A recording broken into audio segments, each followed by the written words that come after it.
Assalamualaikum warahmatullahi wabarakatuh.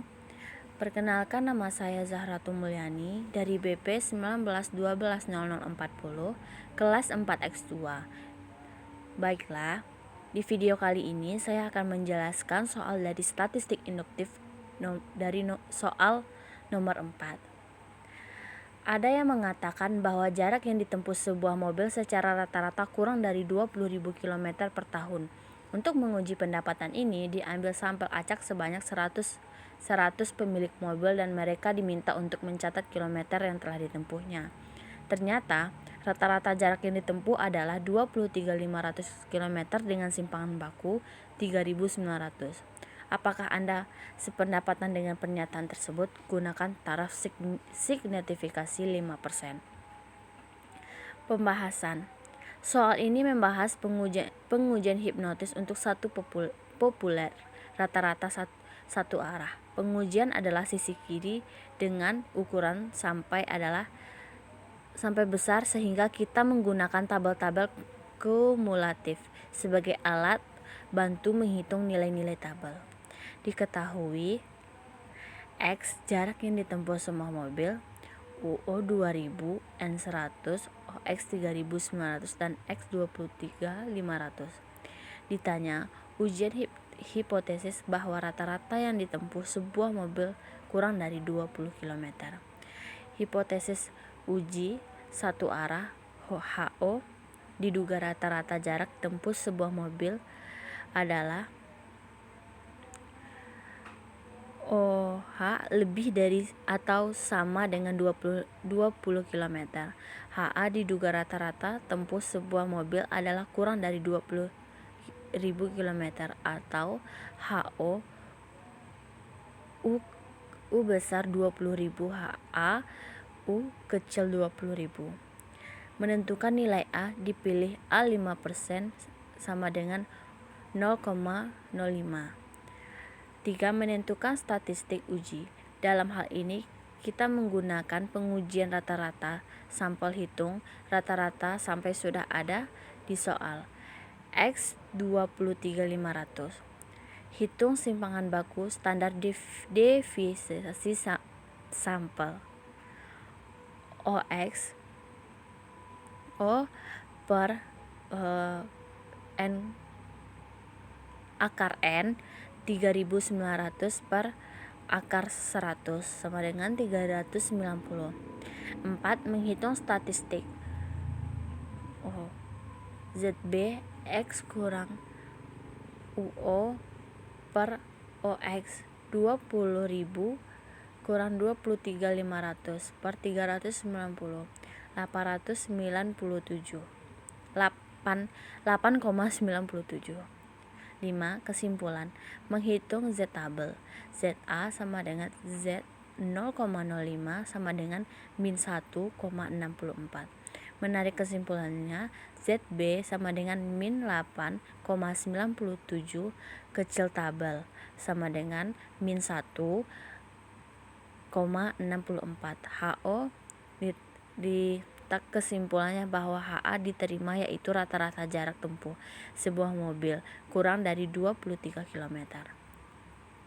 Baiklah, ini gambarnya. Baiklah, jawaban dari nomor 5. Soal nomor 5 yaitunya, seorang pimpinan perusahaan ingin meningkatkan kualitas sumber daya karyawannya di bidang produksi. Dia berharap setelah mereka lulus mengikuti kursus, catat produksi bisa berkurang 10%. Pada suatu saat tertentu setelah para karyawan mengikuti kursus, diketahui bahwa dari sampel sebanyak 20 produk yang diambil secara acak, ternyata terdapat 3 produk yang cacat. Dengan menganggap distribusi produk normal, apakah harapan pimpinan itu terbukti dalam sampel tersebut? Gunakan taraf signifikasi 10%. Pembahasannya. Soal ini membahas penyusunan hipnosis untuk satu populasi uji profesi ratu arah sisi kiri. Ukuran sampai ada sampel adalah sampel kecil karena N kecil 30 sehingga kita menggunakan tabel sebagai alat bantu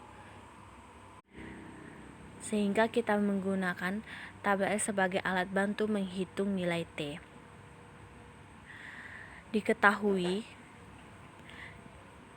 Diketahui P proporsi produk yang tercatat. PO 0,10 N 20 CV 10% X 3 P 3/20 sama dengan 0,15. Ditanya ujian hipotesis bahwa diduga produksi yang cacat kurang dari 10%. Yang pertama, hipotesis uji satu arah. HO diduga produksi yang cacat tidak kurang dari 10%. HA diduga produksi yang cacat kurang dari 10% atau HO P sama dengan 10%, HAP kecil 10%, HO P besar dari 10%, HAP kecil dari 10%.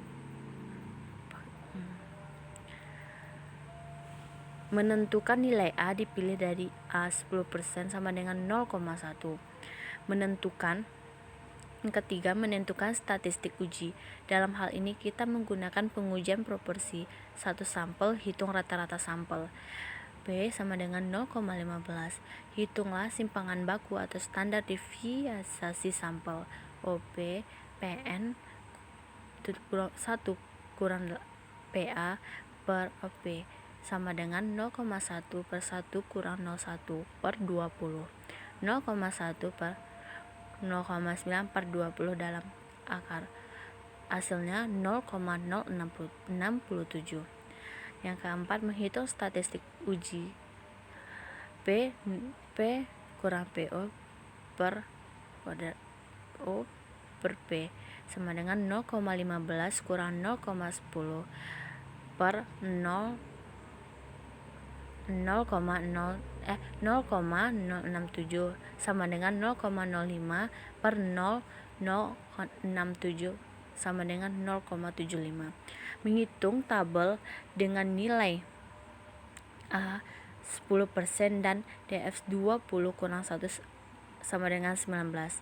TA sama dengan min T tabel sama dengan min TO kurang 10 sama dengan min 1,328 di kiri. Menarik kesimpulannya, TB sama dengan 0,75 besar tabel sama dengan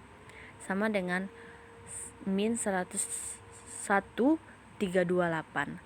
Kesimpulannya, HO diterima kesimpulan bahwa HA ditolak, yaitu diduga produksi yang cacat lebih dari 10%, artinya pimpinan tidak terbukti. Baiklah, bisa kita lihat gambar yang di bawah ini. Baiklah, itu jawaban dari saya dari soal 4, jawaban nomor 4 dan 5. Maaf jika ada kesalahan atau penghasilan yang salah. Terima kasih. Assalamualaikum warahmatullahi wabarakatuh.